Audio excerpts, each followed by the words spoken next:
The leader of Myanmar's ruling party, Aung San Suu Kyi, has been detained. Tensions have been escalating between the military and civilian government since the victory of her party in November election. So for the latest, let's get over to our correspondent Dave Gruenbaum, who joins us live now and who's lived in Myanmar for several years. So Dave, this is a stunning development. What more can you tell us?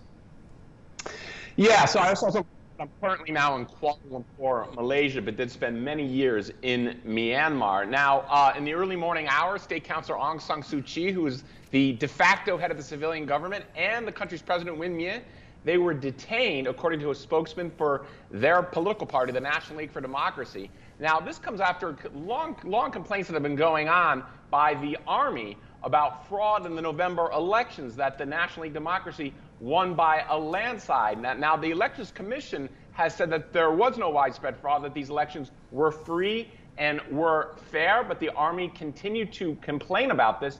There have been protests going on last week, even just this weekend. There was a protest in support of the army. Also last week, statements that came out of the military raised concerns that there could be a coup.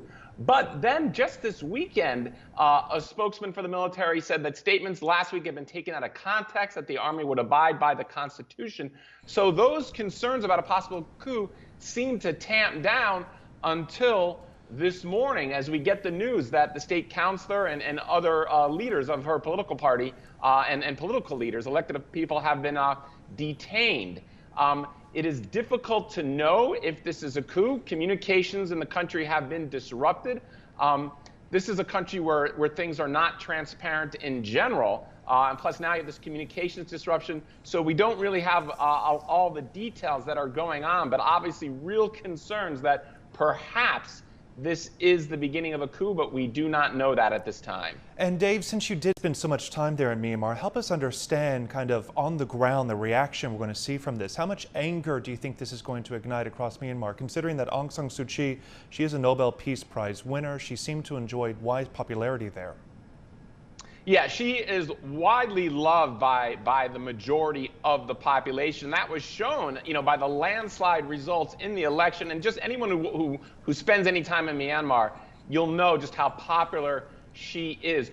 What's going to exactly happen? That's going to be interesting. Keep in mind, it's just a little bit after 8:30 in the morning in Myanmar right now. So a lot of people have probably just been waking up to this news over the past hour and a half, or just learning about this. And then in the countryside, where so much of the population lives, a lot of them may not even know about this yet. There are reports that there are troops stationed outside the city hall in Yangon. Yangon is not the political capital of the country, but it is by far the biggest city and the commercial capital of this country. Aung San Suu Kyi is widely loved by the masses in this country.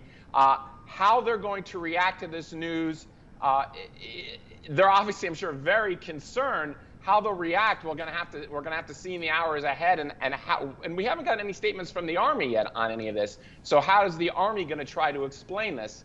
Is something we've really got to keep a close eye on. All right, it is a developing story this morning here in Asia. Dave Gruenbaum live for us in Kuala Lumpur.